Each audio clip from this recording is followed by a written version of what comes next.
വിഷ്ണു ശാലിനിയുടെ ഇന്നത്തെ എപ്പിസോഡിൽ ശാലിനി കരഞ്ഞ് തളർന്നു നിൽക്കുന്ന പ്രീതിയെ വിളിക്കുന്നുണ്ട്. ഇനി വാ നമുക്ക് പോകാം, അർജുനേട്ടൻ നമുക്കൊപ്പമില്ലേ, ഒന്നും പേടിക്കാനില്ല എന്ന് പറഞ്ഞ് പ്രീതിയെയും കൂട്ടിക്കൊണ്ട് ജീപ്പിനകത്തേക്ക് കയറുകയാണ് വിഷ്ണുവും ശാലിനിയും കൂടി.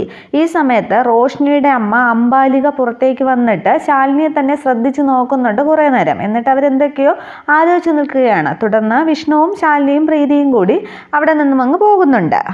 ഇതേസമയം സത്യഭാമയുടെ വീട്ടിൽ ഹോസ്പിറ്റലിൽ പ്രീതിയും കൂട്ടി ശാലിനി പറയാതെ പോയതിൽ ആകെ അങ്ങ് ദേഷ്യപ്പെടുകയാണ് ഭാമ. രാഘവൻ നായരോട് അത് പറയുന്നുമുണ്ട്. അവർ ഹോസ്പിറ്റലിലേക്ക് തന്നെയാണോ പോയത്, എന്നോട് എന്താ പറയാതെ പോയത് എന്നൊക്കെ ചോദിക്കുന്നുണ്ട്. അന്നേരം അതൊരു സാധാരണ ചെക്കപ്പ് അല്ലേ, അവരിങ്ങ് വരും എന്നൊക്കെ രാഘവൻ നായർ പറയുകയാണ്. ഈ സമയത്ത് വെള്ളം കൊണ്ടുവരുന്ന പിള്ളയോടുമൊക്കെ ഭാമ ദേഷ്യപ്പെടുകയാണ്. ഞാൻ ചോദിച്ചതാണ്, പക്ഷേ ഇപ്പോൾ ഞാൻ പറയുന്നു കൊണ്ടുപോ എന്നൊക്കെ പറയുകയാണ്. അന്നേരം അതിങ്ങ് കൊണ്ടുവന്നേന്നും പറഞ്ഞ് ആ വെള്ളം രാഘവൻ നായർ വാങ്ങി കുടിക്കുകയാണ്.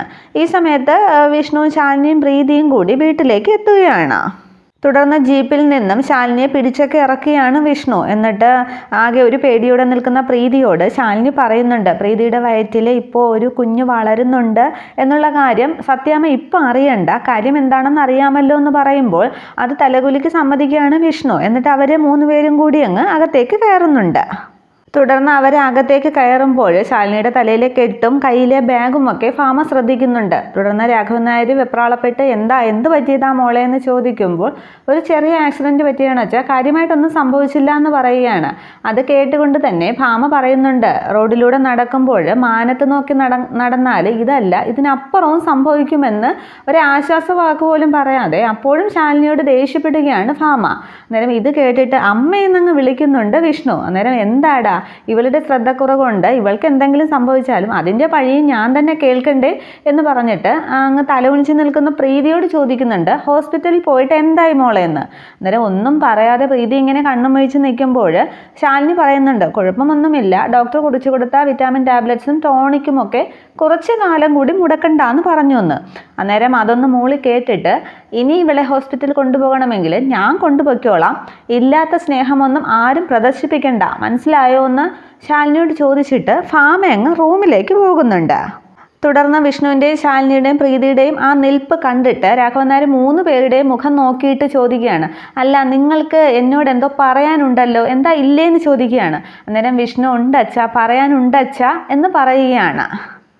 തുടർന്നുള്ള സീൻ കാണിക്കുന്നത് പലചരക്ക് സാധനങ്ങൾ വാങ്ങിക്കാനായി കടയിലേക്ക് പോകുന്ന ശാരിക വഴിയിൽ വെച്ച് ശങ്കരേട്ടനെ കാണുകയാണ്. അന്നേരം എന്താ ശങ്കരേട്ട എങ്ങോട്ട് പോകുവാണ് എന്ന് തിരക്കുമ്പോൾ ഞാൻ ഊണ് കഴിക്കാൻ ഇറങ്ങിയതാണ്, ഇവിടെ തൊട്ടപ്പുറത്തൊരു ബംഗാളി ഹോട്ടലുണ്ട്, അവിടേക്ക് പോവുകയാണെന്ന് പറയുന്നുണ്ട്. അന്നേരം അതെന്താ ശങ്കരേട്ടൻ കുടുംബശ്രീ ഹോട്ടൽ വിട്ടോ എന്ന് ശാരിക ചോദിക്കുന്നുണ്ട്. സംഭവങ്ങളൊന്നും ശാരിക അറിഞ്ഞിരുന്നില്ല. അന്നേരം മോള് സംഭവങ്ങളൊന്നും അറിഞ്ഞില്ലേ, അത് പൂട്ടിയില്ലേ എന്ന് ചോദിക്കുകയാണ്. അന്നേരം ശങ്കരേട്ടൻ എന്താ പറഞ്ഞത് എന്താണെന്നും പറഞ്ഞ് ആകെ അമ്പരപ്പോൾ ശാരിക നിൽക്കുമ്പോൾ ആ ഉണ്ടായ സംഭവങ്ങൾ മുഴുവൻ ശാരദാമ്മ വന്ന് ഹോട്ടലിൽ പൂട്ടിയതും ഒക്കെ ആയ സംഭവങ്ങളൊക്കെ ശങ്കരേട്ടൻ ശാരികയോട് പറയുന്നുണ്ട്. എന്നെപ്പോലുള്ളവരുടെ ഒരുപാട് പാവങ്ങളുടെ അന്നം ഇപ്പോൾ മുടങ്ങിയല്ലോ, ബംഗാളി ഹോട്ടലിൽ വില കുറവാണ്, അതുപോലെ തന്നെ രുചിയൊന്നുമില്ല, പക്ഷേ അതൊക്കെയല്ലേ നമുക്ക് താങ്ങാൻ പറ്റുകയുള്ളൂ എന്ന് പറഞ്ഞ് ആകെ സങ്കടത്തോടു കൂടി ശങ്കരേട്ടൻ അങ്ങ് നടന്നു നീങ്ങുന്നുണ്ട്. തുടർന്ന് കാണിക്കുന്നത് ഭാമയുടെ വീട്ടിൻ്റെ മുറ്റത്ത് വീൽ ചെയറിലിരിക്കുകയാണ് രാഘവൻ നായർ. അടുത്ത ജീപ്പിന് അടുത്ത് തന്നെ വിഷ്ണു ശാലിനിയുമുണ്ട്. അടുത്ത് നിൽക്കുന്ന പ്രീതിയുടെ കൈ പിടിച്ച് ആകെ സന്തോഷത്തിലങ്ങ് ചിരിക്കുകയാണ് രാഘവൻ നായർ. എന്നിട്ട് ശാലിനിയോട് ചോദിക്കുന്നുണ്ട്, നീ പറഞ്ഞത് സത്യമാണല്ലോ മോളെ, പ്രീതിയുടെ വയറ്റിൽ ഇപ്പോഴും കുഞ്ഞുണ്ടല്ലോ അല്ലേ എന്ന്. അന്നേരം അതെ അച്ഛ, അന്നേ ഡോക്ടർ കൺഫേം ചെയ്തതാണ്, പിന്നെ ഇന്ന് കൊണ്ടുപോയി ഒന്ന് ചെക്കപ്പ് ചെയ്ത് കുഞ്ഞിൻ്റെ ആരോഗ്യത്തെക്കുറിച്ച് അറിയാനായിട്ടാണ് പോയത്, എല്ലാം സത്യമാണ് എന്ന് പറഞ്ഞ് ആ സംഭവങ്ങളൊക്കെ ശാലിനി വിവരിക്കുകയാണ്. അന്നേരം പ്രീതിയുടെ കൈ പിടിച്ചേക്കുന്ന രാഘവൻ നായർ ഒരു മുത്തച്ഛനാകാൻ പോകുന്നതിലുള്ള ആകെ ഒരു സന്തോഷത്തിലാണ്. അതേസമയം ആകെ സങ്കടത്തിൽ നിൽക്കുകയാണ് വിഷ്ണുവും പ്രീതിയും. തുടർന്ന് രാഘവൻ നായർ ചോദിക്കുന്നുണ്ട്, നിങ്ങൾ എന്താ ഇത് വന്നപ്പോൾ തന്നെ ഭാമയോട് പറയാതിരുന്നത്, നമുക്കിതൊരു ആഘോഷമാക്കി മാറ്റണ്ടേ എന്നൊക്കെ ചോദിക്കുമ്പോൾ ശാലിനി പറയുന്നുണ്ട്, തൽക്കാലം ഇത് ഭാമാൻ്റെ അറിയണ്ട, അറിഞ്ഞാൽ ഉടനെ തന്നെ സുസ്മിതയോട് പറയും, സുസ്മിതയിൽ നിന്ന് എന്തായാലും അത് മറച്ചു വെക്കില്ല, അവൾ വീണ്ടും പ്രീതിയുടെ വയറ്റിലെ കുഞ്ഞിനെ നശിപ്പിക്കാനായിട്ട് ശ്രമിച്ചാലോ, നമുക്കിപ്പോൾ ആഘോഷങ്ങളൊന്നും അല്ലല്ലോ പ്രധാനം, ആരോഗ്യവാനായ ഒരു കുഞ്ഞ് ഈ വീട്ടിൽ ജനിക്കട്ടെ, അവനെ മുറ്റത്ത് ഓടിക്കളിക്കട്ടെ എന്ന് പറഞ്ഞിട്ട് സുസ്മിതയുടെ കല്യാണം എന്തായാലും സത്യാമ്മ ഉടനെ നടത്തുമെന്നല്ലേ പറഞ്ഞത്, അത് കഴിഞ്ഞ് നമുക്ക് എല്ലാവരോടും പറയാം എന്ന് ശാലിനി പറയുമ്പോൾ എന്നാൽ അത് മതി എന്ന് പറഞ്ഞ് സമ്മതിക്കുകയാണ് രാഘവൻ നായരും. തുടർന്ന് രാഘവൻ നായർ ചോദിക്കുന്നുണ്ട് അർജുൻ അവൻ്റെ കല്യാണക്കാര്യം എന്തായി എന്ന്. അന്നേരം നിശ്ചയം കഴിഞ്ഞാ ഇന്ന് എന്ന് പറഞ്ഞ് പ്രീതി അങ്ങ് പൊട്ടി കരയുകയാണ്.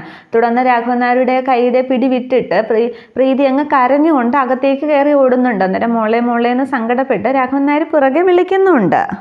തുടർന്ന് അർജുനേട്ടൻ്റെ കല്യാണം അതെന്തായാലും നടക്കില്ല, എനിക്ക് ജീവനുള്ളപ്പോൾ ഞാനത് നടത്താൻ സമ്മതിക്കില്ല എന്ന് രാഘവൻ നായരോട് പറഞ്ഞിട്ട് ശാലിനി അകത്തേക്ക് കയറുമ്പോൾ ആ ഹാളിൽ നിന്നങ്ങ് കരയുന്ന പ്രീതിയാണ് കാണുന്നത്.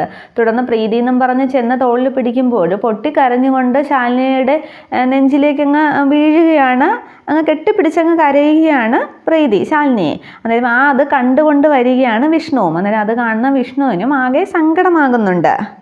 ഇതേസമയം ശാരിക കടയിലേക്ക് എത്തുകയാണ്. എന്നിട്ട് ലിസ്റ്റ് കൊടുക്കുന്നുണ്ട് ഈ സാധനങ്ങൾ വേണമെന്നും പറഞ്ഞ്. അന്നേരം കടക്കാരൻ വിജയമ്മയ്ക്ക് സുഖമല്ലേ, അറ്റാക്ക് വന്നതിന് ശേഷം ഇങ്ങോട്ടൊന്നും കണ്ടില്ല, പിന്നെ കഴിഞ്ഞ ആഴ്ച ഇവിടെ വന്നിരുന്നു എലിവിഷം വാങ്ങാനായിട്ട് എന്ന് പറയുന്നുണ്ട്. അന്നേരം എലിവിഷമോ എന്ന് പറഞ്ഞിട്ട് ശാരിക ഒന്നുകൂടി ചോദിക്കുകയാണ്. അന്നേരം അതേ വീട്ടിൽ ഭയങ്കര എലിശല്യമാണെന്ന് പറഞ്ഞു, പുതിയൊരു കമ്പനിയുടെ സാധനമാണ് കൊടുത്തത്, എന്നിട്ട് എലികളെ കിട്ടിയോ മോളെ എന്നൊക്കെ അയാൾ ചോദിക്കുന്നുണ്ട്.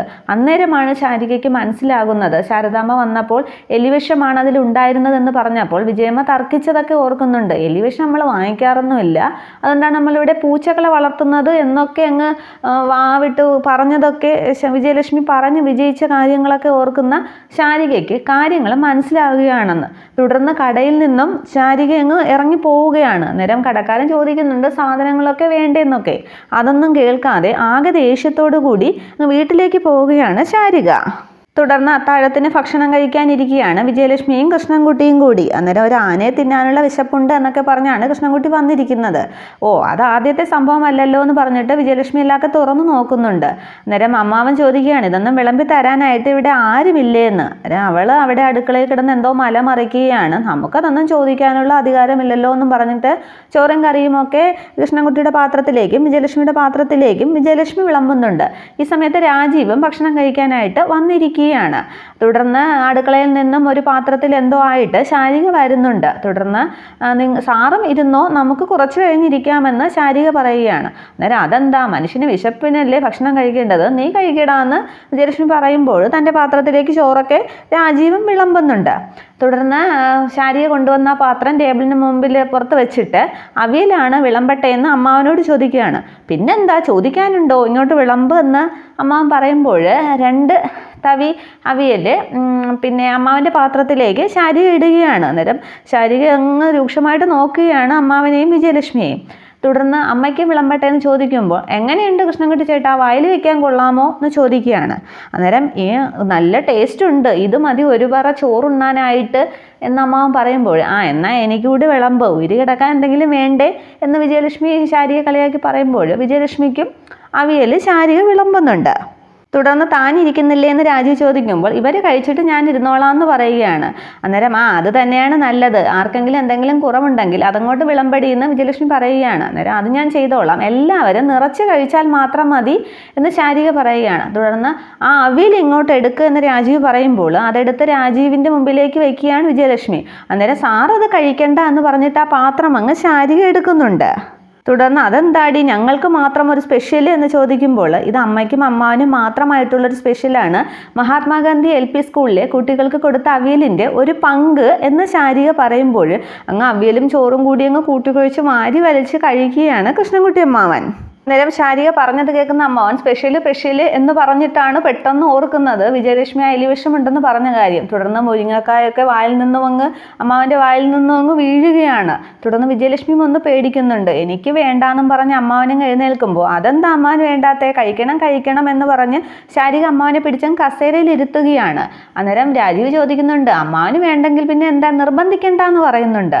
അന്നേരം അതെങ്ങനെ ശരിയാവും, ഇവർ 2 പേരും കഴിച്ചേ മതിയാവൂ എന്ന് ശാരിക പറയുകയാണ്. തുടർന്ന് നീ എന്താടി ഞങ്ങളെ കൊല്ലാൻ ഇറങ്ങിയിരിക്കുകയാണോ എന്നും പറഞ്ഞ് വിജയലക്ഷ്മിയും കസേരയിൽ നിന്ന് എഴുന്നേൽക്കുകയാണ്. അന്നേരം ഇത് ഞാനിവിടെ പാചകം ചെയ്ത അവിയലാണ്, അന്ന് സ്കൂളിലേക്ക് കൊണ്ടുപോകുന്നതിന് മുമ്പ് കുറച്ചെടുത്ത് മാറ്റി വെച്ചിരുന്നു, ഫ്രിഡ്ജിൽ വെച്ചിരുന്നു, ഇതിപ്പോൾ ചൂടാക്കിയതാണ്. പിന്നെ അമ്മയല്ലേ പറഞ്ഞത് ഇവിടെ നിന്നുമല്ല വിഷം കലർന്നത്, കൊണ്ടുപോയ വഴിക്കോ കുടുംബശ്രീയിൽ നിന്നോ അതോ സ്കൂളിൽ നിന്നോ എന്നൊക്കെയല്ലേ, പിന്നെന്താ ധൈര്യമായിട്ട് കഴിക്കാമല്ലോ എന്ന് പറയുമ്പോൾ അങ്ങ് തൊണ്ടയൊക്കെ തടവി നെഞ്ചൊക്കെ അങ്ങ് തടവുകയാണ് അമ്മാവനും വിജയലക്ഷ്മിയും കൂടി. തുടർന്ന് ശാരിക പറയുന്നുണ്ട്, ഇവിടെ പൂച്ചയല്ലേ ഉള്ളൂ, എലി വിഷമൊന്നുമില്ലല്ലോ, എലി വിഷമൊക്കെ കൈകൊണ്ട് തൊടാനായിട്ട് മടിയുള്ളവരല്ലേ, പിന്നെന്തിനാ പേടിക്കുന്നത്, നിങ്ങളുടെ കൈകൾ ശുദ്ധമാണെങ്കിൽ ഇതിവിടെ ഇരുന്ന് കഴിക്കാമെന്ന് പറയുമ്പോൾ എനിക്ക് വേണ്ടാന്നും പറഞ്ഞ് വിജയലക്ഷ്മി അങ്ങ് പോകാനൊരുകയാണ്. തുടർന്ന് വിജയലക്ഷ്മിയുടെ കയ്യിൽ പിടിച്ചു നിർത്തിയിട്ട് ശാരിക പറയുന്നുണ്ട്, നിങ്ങൾ ഇവിടെ ഇരുന്ന് കഴിച്ചേ മതിയാകൂന്ന്. അന്നേരം കണ്ടോടാ രാജീവേ, ഞാനിവളെ ഇപ്പോൾ തല്ലുമെന്നാണ് തോന്നുന്നത് എന്നൊക്കെ വിജയലക്ഷ്മി രാജീവിനോട് പറയുന്നുണ്ട്. തുടർന്ന് ഞങ്ങളുടെ കയ്യിൽ ശുദ്ധം തന്നെയാണ് അമ്മാവൻ പറയുന്നുണ്ട്. തുടർന്ന് അമ്മാവനങ്ങ് ഛർദ്ദിക്കാനായിട്ട് വന്ന് അമ്മാവനങ്ങ് അടുക്കളയിലേക്ക് ഓടുന്നുണ്ട്. തുടർന്ന് വിജയലക്ഷ്മിയും പോകാൻ ഒരുങ്ങുമ്പോൾ, എന്താ നിങ്ങളുടെ കൈ ശുദ്ധമല്ലേ, ഇത് കഴിച്ചുകൂടെ എന്ന് ചോദിക്കുകയാണ്. അന്നേരം, നീ ഞങ്ങളെ വിഷം തന്ന് കൊല്ലാൻ നോക്കുകയാണോടി, നീ തന്നെ ആയിരിക്കും അന്ന് അവിയലിൽ വിഷം കലർത്തിയത്, 10 പൈസ ലാഭം കിട്ടുമെന്ന് തോന്നിയാൽ നീ എല്ലാവരെയും വിഷം കൊടുത്തുനിന്ന് കൊല്ലുന്ന കൂട്ടങ്ങളല്ലേ എന്നങ്ങ് വിജയലക്ഷ്മി ചോദിക്കുമ്പോൾ അങ്ങ് കലി കൊള്ളുന്ന ശാരിക, നിങ്ങൾ എന്തുവാ പറഞ്ഞത് എന്ന് പറഞ്ഞ് വിജയലക്ഷ്മി പിടിച്ചങ്ങ് തള്ളുന്നുണ്ട്. തുടർന്ന് സെറ്റിയിലേക്ക് ഇടിച്ച വിജയലക്ഷ്മി അങ്ങ് താഴെ വീഴുകയാണ്. താഴെ വീണ് അയ്യോ എൻ്റെ നടുവേ എന്നും പറഞ്ഞ് വിജയലക്ഷ്മി എഴുന്നേറ്റിരിക്കുമ്പോൾ അമ്മയെന്നും പറഞ്ഞ് ഞൊണ്ടി ഓടി ചെല്ലുകയാണ് രാജീവ്.